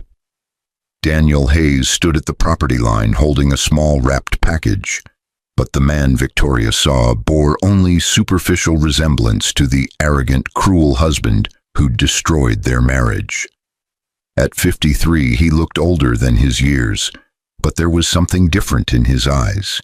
Humility, perhaps, or genuine remorse, though Victoria knew that discerning real change from performance required time and consistency, rather than a single encounter. "Thank you for seeing me," Daniel said quietly, keeping his distance and his hands visible in a gesture that suggested he understood the power dynamic had permanently shifted. "I know I have no right to be here, and I promise I'm not trying to insert myself into Eleanor's wedding. I just wanted to deliver this gift and tell you something I should have said 20 years ago." Victoria remained silent, but her posture was guarded because trust was earned through actions over years, not granted based on a single conversation. Daniel seemed to understand this because he didn't try to approach or touch her, didn't attempt to manipulate or charm, just stood his ground and spoke his truth. I'm sorry. Not the performative sorry of someone trying to get something, but the genuine sorry of someone who's finally understood the magnitude of harm I caused. I destroyed our marriage, abandoned you while pregnant, committed crimes that ruined dozens of lives, and spent 15 years in prison blaming everyone but myself for consequences I earned through my own choices. I was a monster, Victoria, not because I was born that way, but because I chose pride, greed, and cruelty over growth, honesty, and compassion. He held out the package but made no move to close the distance between them. This is for Eleanor. It's a photo album I put together of her childhood, pictures your mother sent to prison over the years, along with letters I wrote to her, but never sent because I wasn't ready to be the father she deserved. I'm still not sure I'll ever be that person, but I wanted her to know that even when I was at my worst, some part of me understood what I was missing, what I'd thrown away by choosing ego over family. Victoria accepted the package, but her voice was firm when she spoke, because compassion didn't require abandoning boundaries. Eleanor will decide if and when she's ready to have a relationship with you. That timeline is entirely hers to set, and any pressure or manipulation to speed it up will end whatever chance you might have. Do you understand? Completely, Daniel confirmed, without defensiveness or argument. I don't expect forgiveness. I don't expect a relationship. I don't even expect to be part of her life in any meaningful way. I just wanted to acknowledge the milestone and pay my respects to the daughter I failed and the woman I betrayed. They stood in silence for a moment, but Victoria found herself asking the question that had haunted her for 20 years. Why? Why did you do it? Was our entire marriage a lie, or did you actually love me at some point? Daniel's face contorted with emotion that appeared genuine, but Victoria maintained her skepticism because manipulators were skilled at performing remorse. I loved you in the limited way I was capable of loving anyone at that time, which was conditional, selfish, and ultimately inadequate. I loved the version of you that served my needs and made me look good, but I didn't love the real you because I never took the time to truly see you. When you got pregnant and I realized that meant accountability and sacrifice and putting someone else's needs first, I panicked and chose the easier path of running away with Cassandra rather than doing the hard work of becoming a better person. The honesty was brutal, but Victoria appreciated it more than false platitudes because truth, even painful truth, was the foundation of any genuine change. Cassandra became a better person. She did the work. Why did it take you so much longer? Pride, Daniel admitted simply. Cassandra was humbled from the beginning because she knew she'd lost everything and had to earn her way back. I still had my arrogance, my belief that I was the victim of circumstances rather than the architect of my own destruction. It took 15 years in prison, losing every appeal, watching Cassandra transform while I stagnated before I finally broke down enough to actually confront who I'd become and why. Victoria nodded slowly, but she knew that this conversation needed to end before it became something more complicated than either of them was ready for. I hope you continue to do the work of becoming better, not for me, not even for Eleanor, but for yourself and for the people you harmed. Real redemption is a lifelong process, not a destination you reach and then stop working toward.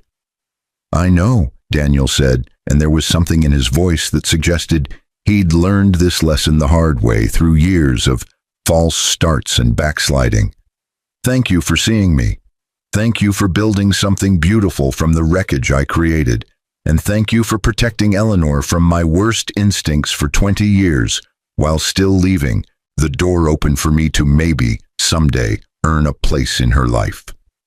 Victoria turned to leave, but then she stopped and shared one final piece of wisdom, because even though Daniel had destroyed her life 20 years ago, she was no longer the woman he'd destroyed, and he was apparently no longer the man who'd done the destroying. The difference between you and Cassandra isn't capacity for change. It's timing. She chose redemption when offered it. You chose pride. But the fact that you eventually made the choice matters, even if it took longer than it should have. Don't waste the years you have left making the same mistakes. Walking back to the celebration, Victoria felt lighter than she had in years, because that encounter had provided closure on a wound that had never quite healed, despite 20 years of building something new.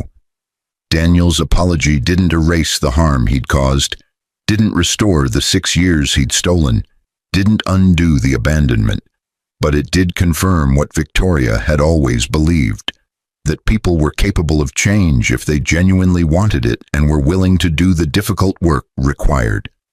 Inside the community center, Eleanor was laughing with Cassandra and Jasmine, but when she saw her mother return, her eyes held a question that didn't need to be spoken aloud. Victoria simply handed her the package and whispered, "From your father, open it when you're ready. No pressure, no expectations, just his attempt to acknowledge your milestone." Eleanor nodded and tucked the package away, but Victoria knew her daughter would process this development in her own time, making her own decisions about whether to pursue any relationship with Daniel, based on her own wisdom and boundaries rather than anyone else's expectations. The celebration continued into the early morning hours, but as Victoria stood surrounded by people whose lives had been transformed through the legacy her grandmother had built and she'd refined, she finally understood the full scope of what Marguerite had been trying to teach her through that inheritance letter 20 years ago. Whitmore women are forged in fire. You've survived the flames. Now build your empire. The fire had been Daniel's betrayal, Cassandra's cruelty, the abandonment and the pain, and the moment when everything fell apart. But surviving those flames had taught her that true strength wasn't about never being broken. It was about rebuilding yourself into something stronger, wiser, and more purposeful than you'd been before the breaking.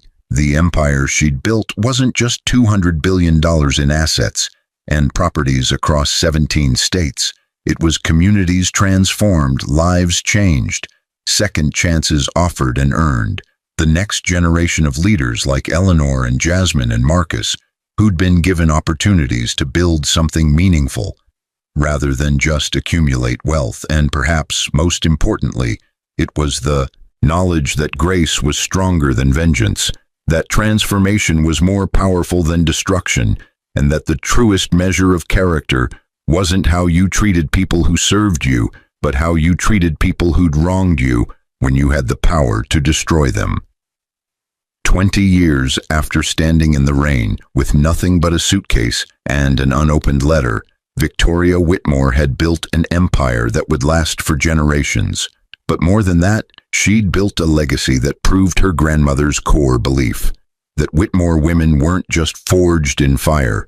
They used that fire to illuminate the path toward redemption, transformation, and the revolutionary idea that power was most meaningful when used to lift others up rather than tear them down.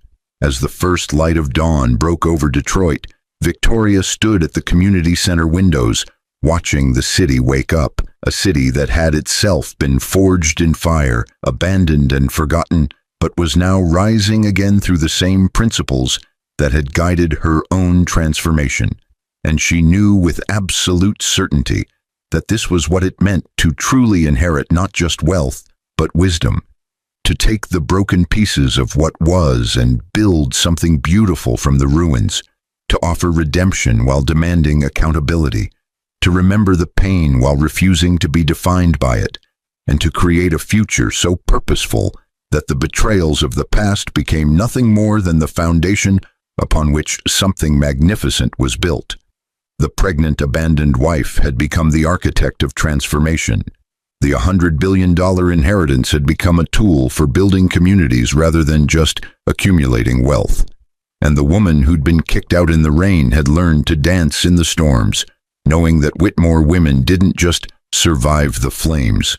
They emerged from them with the power to light the way for others who were still learning to rise from their own ashes. He stepped into that hushed courtroom, his chest tight with confidence, escorted by a brand new bride whose laughter echoed like a trophy flashbulb. In the gallery, all eyes followed his smirk, the quiet assurance that he had won the life he always craved, the wealth, the success, the admiration. Across from him, seated at the defense table, sat his ex-wife. No tears betrayed her calm demeanor. Her gaze was steady as she held the papers, those same documents that, moments later, would transfer everything he owned straight into her hands.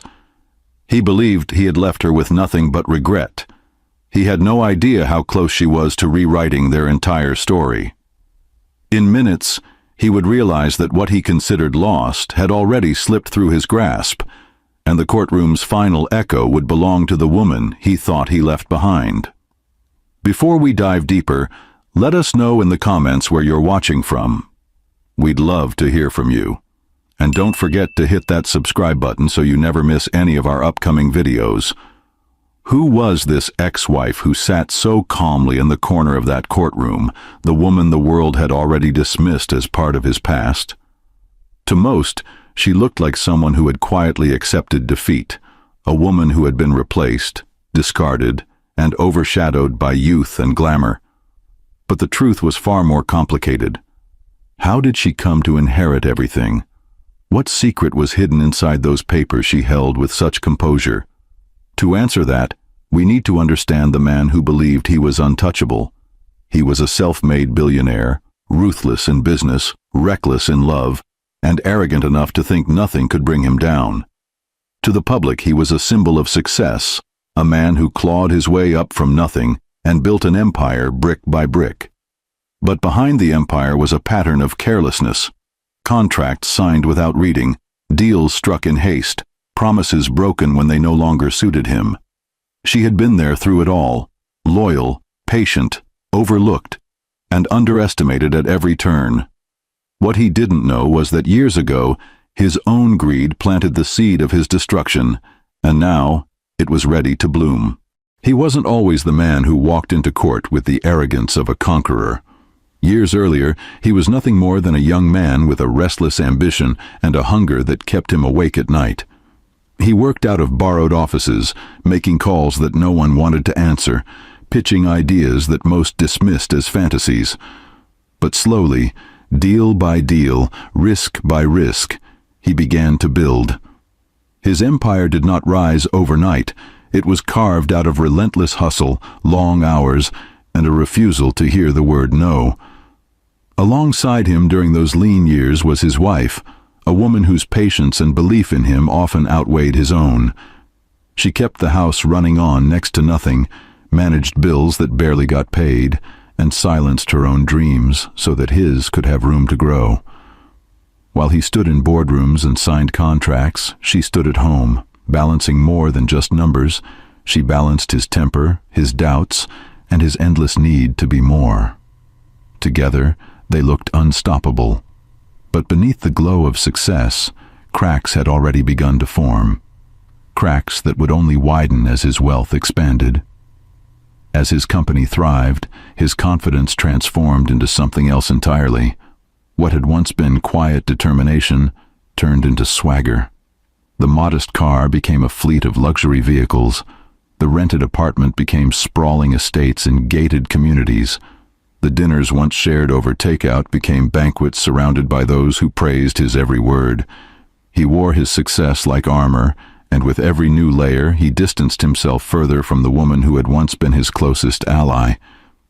She still stood by him, steady and loyal, but she no longer recognized the man she had married. For every achievement he celebrated, she bore the silence of being left behind, the absence of being truly seen. He believed that money could cover the distance, that gifts could replace attention, but in truth, the more he acquired, the more he lost her trust. And yet, she stayed. Not because she was blind, but because she still believed the man she had once loved could return. But ambition, once unchecked, does not stop at success. It spills into every corner of life, demanding more, consuming more. The same hunger that built his fortune began to erode his marriage. Other women entered the picture, some discreet, others paraded with reckless boldness. He told himself it was harmless, that power came with privileges, that she would endure as she always had. And for years, she did. She carried the weight of betrayal quietly, hiding her pain from the world, convinced that the foundation they had built together was strong enough to withstand his arrogance.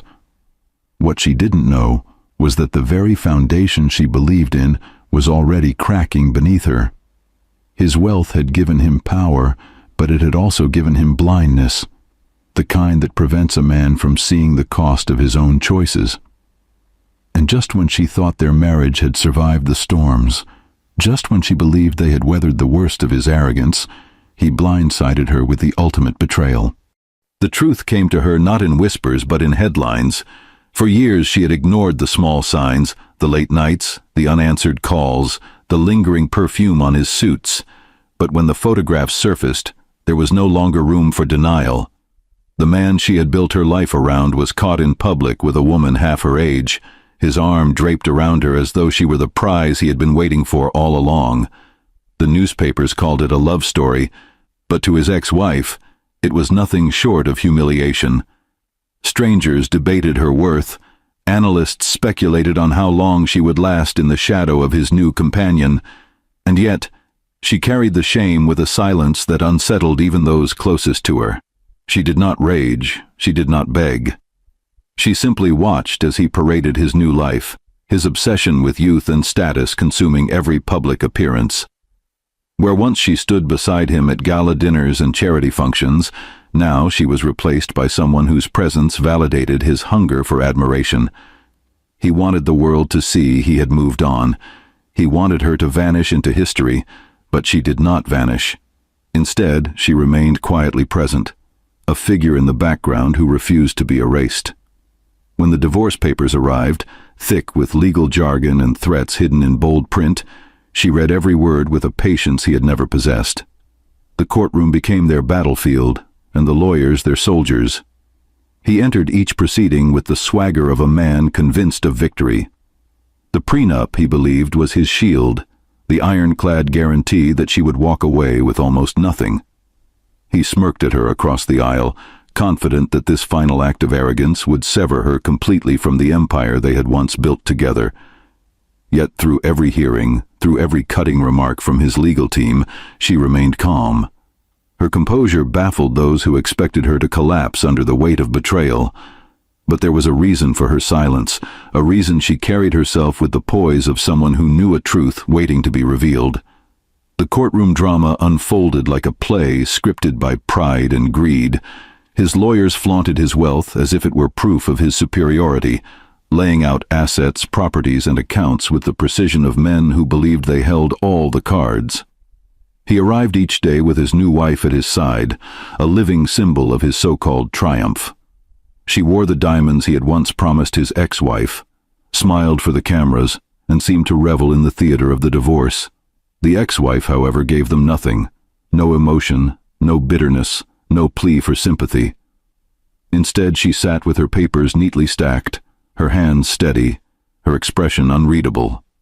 To outsiders, it looked like resignation, but those who paid closer attention saw something else in her eyes, an assurance, a quiet confidence that suggested the outcome was not as certain as he believed. It unsettled him in fleeting moments, though he quickly drowned the doubt with arrogance. The proceedings dragged on, each side fighting not only for wealth, but for control of the narrative. He wanted the world to see her as defeated, forgotten, and powerless. She wanted nothing of the sort. She was not seeking pity, nor was she seeking revenge in the way others might have expected. Her calm demeanor was not the silence of defeat. It was the silence of someone waiting for the right moment. A moment he never saw coming.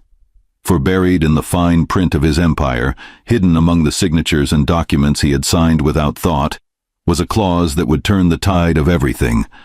A single oversight born of his recklessness, a detail too small for him to notice, but large enough to rewrite the future. And as the lawyers shuffled their papers and the judge prepared to close another hearing, The stage was set for a revelation that would bring his empire crashing down, because what he believed was secure, what he believed was untouchable, was already slipping through his grasp. And soon, the world would see that the woman he had dismissed, the woman he had humiliated, was not the defeated figure he imagined. She was the one holding the key to his downfall. But buried in the fine print of his empire was a document, one he signed without ever reading. The spectacle began not in the courtroom, but at his own wedding reception. Weeks before the divorce proceedings reached their peak, Charles Reynolds decided to throw a celebration the city would not soon forget. The grand ballroom of a five-star hotel glittered with chandeliers and was flooded with reporters, socialites, and politicians eager to bask in his wealth. At his side, the new wife, Elena, glowed in diamonds that seemed deliberately chosen to blind his ex-wife with their brilliance. Charles raised his glass high, laughing loudly, his voice carrying across the hall as though he wanted the world to hear his victory. "To second chances," he declared, his arm tightening around Elena's waist, his eyes darting toward the cameras. To him, this was not just a wedding. It was a public declaration that he had moved on, and that his former wife was nothing more than a shadow left behind. What he did not realize was that every display of arrogance, every flash of wealth, was setting the stage for his own undoing. When the day of the final showdown arrived, the courtroom was packed. Reporters filled the benches, waiting to capture the downfall or triumph of one of the city's most notorious figures. Charles entered with his usual confidence, Elena trailing behind him, their hands interlocked as if to remind the world that he had already won. Across the aisle, his ex-wife sat silently, her papers neatly aligned, her face unreadable. The air was heavy with expectation. The judge took his seat, and the lawyers began their ritual dance of arguments and counter-arguments. Each page of evidence slid across the table like a weapon. The sound of shuffling documents and clicking pens seemed louder than it should have been, each moment dragging the room deeper into tension. It began with small cracks, details that Charles brushed aside as trivial. A lawyer pointed out that the prenuptial agreement he had relied on so heavily had not been filed properly. Somewhere between his arrogance and the incompetence of his legal team, the document lacked the official certification required to be binding. For a brief moment, Charles stiffened, then smirked, waving it off as though money could solve anything, but his ex-wife did not react. She sat still, her silence unnerving, her patience almost predatory. Then came another blow, a clause buried deep within one of his business contracts, a clause he himself had signed years ago without reading. The clause transferred partial ownership of one of his most profitable companies to her should certain conditions be met. Conditions that, thanks to his own recklessness, had now been triggered. Whispers filled the courtroom as more papers were revealed. An old trust document emerged, drafted in the early years of his empire, naming her not only as a beneficiary, but as the sole heir to assets he had long forgotten were tied to her name. His lawyers scrambled, their voices rising, their arguments collapsing under the weight of his own signatures. Every sheet of paper handed across the table seemed to strip away another layer of his security. Charles's smirk flickered, replaced for a second by a look of confusion, then panic, before he forced it back into place. Elena squeezed his hand, but even she could feel the tremor running through him. The judge leaned forward, his eyes scanning the documents with a seriousness that silenced the room. Reporters scribbled furiously, flashes from cameras occasionally breaking the stillness. Charles glanced across the aisle, locking eyes with his ex-wife, expecting at last to see triumph or satisfaction on her face.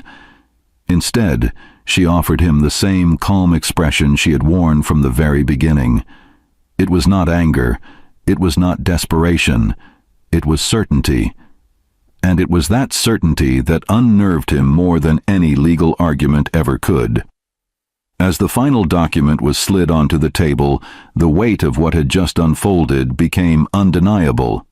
Charles had built his empire on contracts, signatures, and deals made in haste.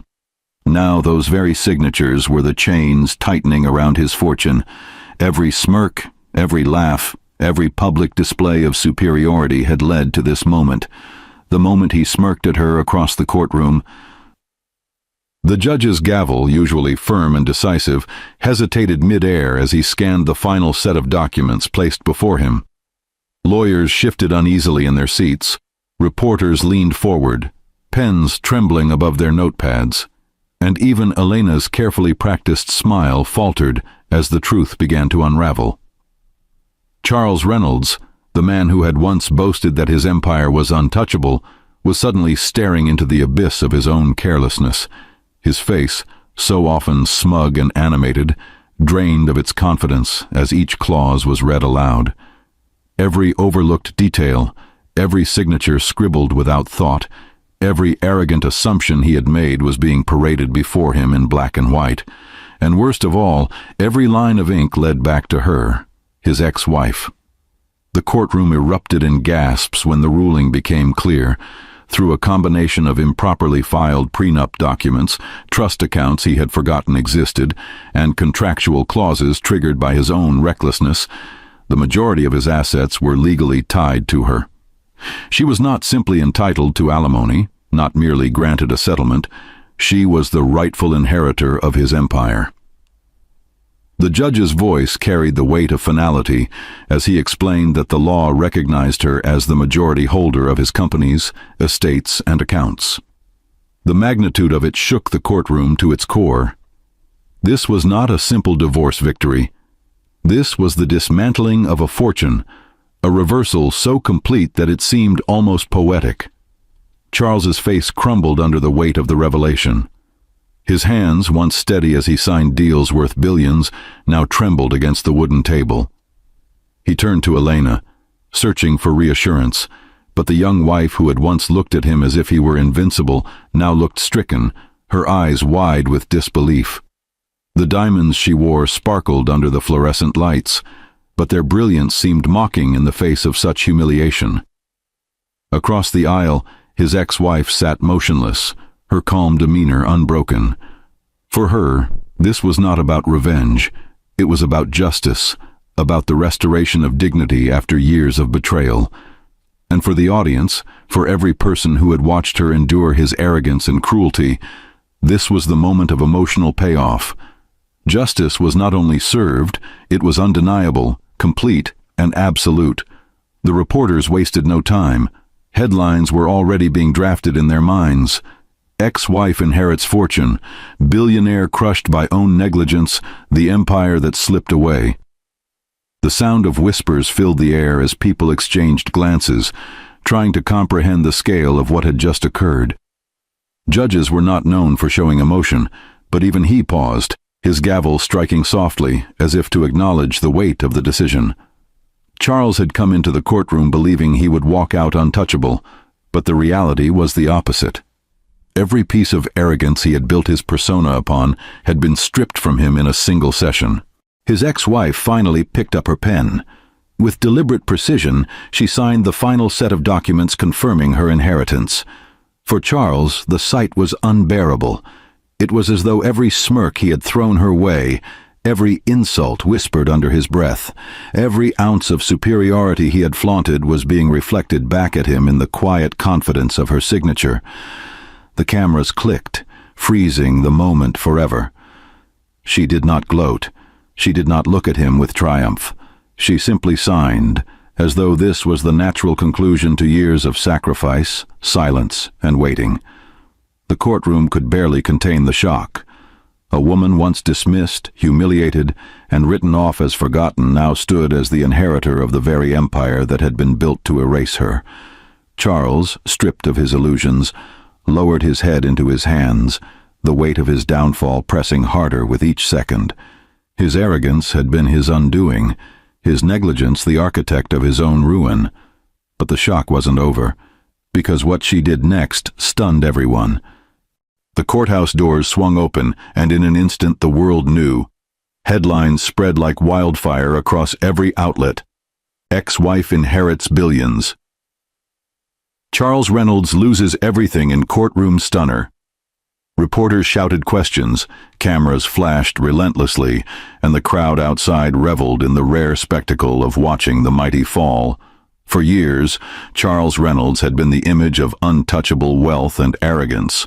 Now his name was being spoken with pity, mockery, and disbelief. The ex-wife, however, moved through the chaos with calm dignity. No triumphant speeches, no vengeful words, only silence, as though justice itself required no explanation. With a single pen stroke inside the courtroom, she had reclaimed not only her dignity, but the empire he once used to diminish her. Financial control was hers, independence was hers, and for the first time in decades, her life was defined not by his shadow, but by her strength. Charles, on the other hand, was a man unrecognizable, his assets gone, his empire dismantled, his reputation shredded. Business partners distanced themselves, investors fled, and the lavish lifestyle he flaunted with Elena was suddenly unsustainable. And Elena, so recently paraded as the prize on his arm, now faced a choice that tested her loyalty in ways no luxury could disguise. The story became more than money. It became a parable, a reflection on greed, betrayal, and the cruel symmetry of justice. The man who once believed he could never lose had been undone by his own arrogance, while the woman he cast aside emerged as the victor. And as cameras flashed outside the courthouse, she made one final move that no one expected. As the world watched, many expected the ex-wife to gloat, to seize the spotlight that had been denied her for so long. But she did the opposite. When the microphones crowded around her, she offered no bitter words, no triumphant claims. Instead, she made a decision that stunned even her harshest critics. A vast portion of the fortune she had just inherited, money Charles Reynolds once flaunted in private jets and penthouse parties, was redirected to charities, scholarships, and community projects. In one signature, she turned the spoils of betrayal into hope for countless others. The same empire that had once been a monument to his greed now became a source of relief and opportunity. Those who knew Charles could hardly believe it. His arrogance had left no room for generosity, and yet the woman he had dismissed, the woman he had humiliated, was the one showing what true strength looked like. For her, this was never about revenge. It was about reclaiming her dignity and leaving a legacy far greater than his fleeting pride.